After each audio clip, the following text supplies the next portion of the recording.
qu'elle avait même du mal à marcher. Mettre un pied devant l'autre pour elle lui coûtait énormément.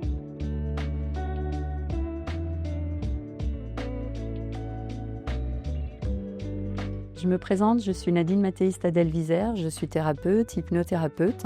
J'ai plusieurs activités qui se regroupent, qui vont être de la libération de mémoire, libération des cellules, des mémoires cellulaires, libération karmique, libération transgénérationnelle. On va aller aussi chercher dans les annales akashiques. Je fais de la voyance également pour accompagner toutes ces personnes. Et toutes ces activités ont pour but d'aller vers un mieux-être.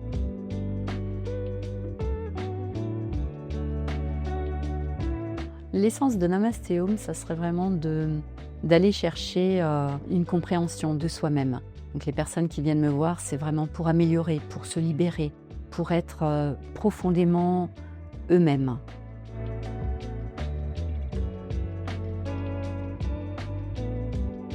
Je pense que ma pratique, si elle pouvait parler, elle parlerait d'une personne qui est capable de voir les choses qui sont cachées, les choses invisibles, la beauté chez chaque personne et pouvoir avoir cette capacité d'enlever ou de retirer ou d'aider en tout cas à sublimer tout ça.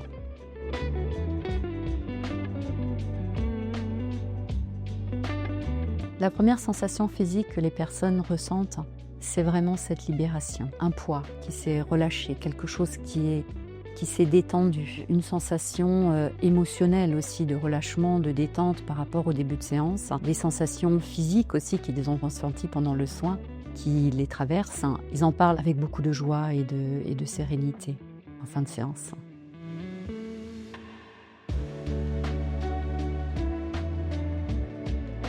Personnellement, je dirais que toutes les formations ont été transformatrices. Que ce soit de la toute première, le sophromagnétisme, ou la somatorésonance, ou le fait que je sois maître Reiki et qui va encore m'apporter davantage, l'énergie christique également.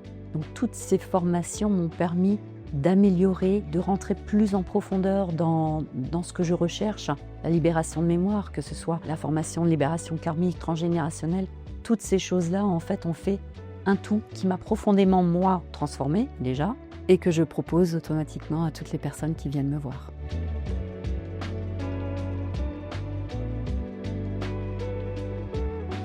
J'y mettrai avant tout de l'amour, parce que pour moi, c'est la clé de la guérison. J'y mettrai du partage, de la compréhension l'un de l'autre, de la lumière, énormément de lumière, qui pourrait se répandre un petit peu partout, qui toucherait tous les cœurs.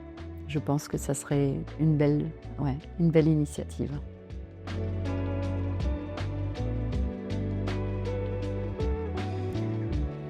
Je ne m'arrête jamais.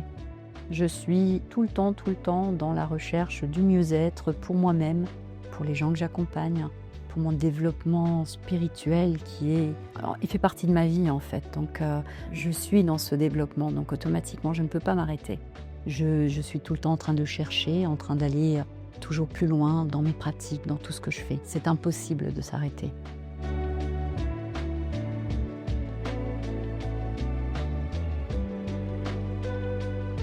Je lui dirais de se faire confiance, de ne pas écouter toutes ces personnes qui ont essayé de me retenir, de ne pas aller dans cette voie, de faire confiance à mes propres capacités, à ma propre essence, à qui je suis réellement, parce que c'est ce qui m'a révélé aujourd'hui. Je suis totalement qui je suis aujourd'hui et j'en suis très très contente. Oui, je lui dirais d'avancer sans peur.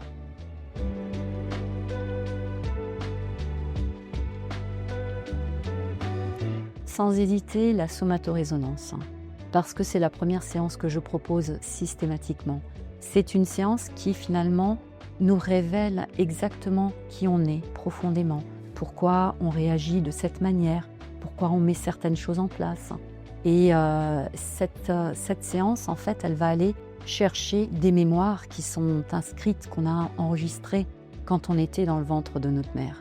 Et cette mémoire-là, elle est extraordinaire quand on sait ce qu'on a enregistré, parce qu'on comprend pourquoi est-ce qu'on réagit de telle et telle manière. Donc la première séance, ce serait la somatorésonance. Et elle pourrait s'appliquer à tout le monde, parce que tout le monde a besoin de savoir qu'est-ce qu'on a enregistré et qu'est-ce qui fait qu'on réagit de cette manière dans notre vie.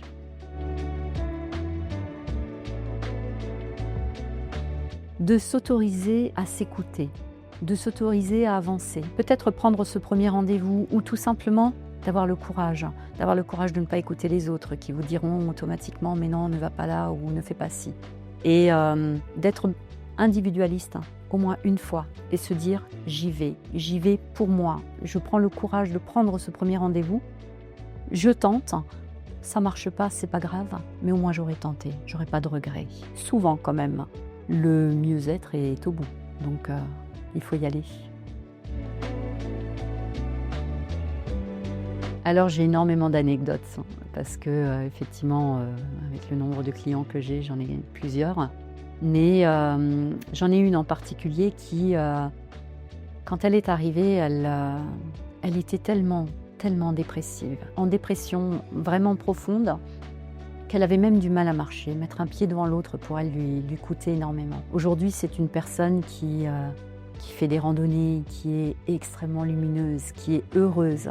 Et j'en suis mais vraiment très heureuse pour elle. Je la remercie d'avoir fait ce premier pas, d'être venue me voir, parce que c'est souvent d'ailleurs le premier pas qui est le plus difficile à mettre en place. Et j'en profite aussi pour remercier toutes ces personnes qui m'ont fait confiance, parce que elles m'ont apporté énormément, probablement autant que je leur ai apporté. Et c'est ça l'essentiel, c'est de partager.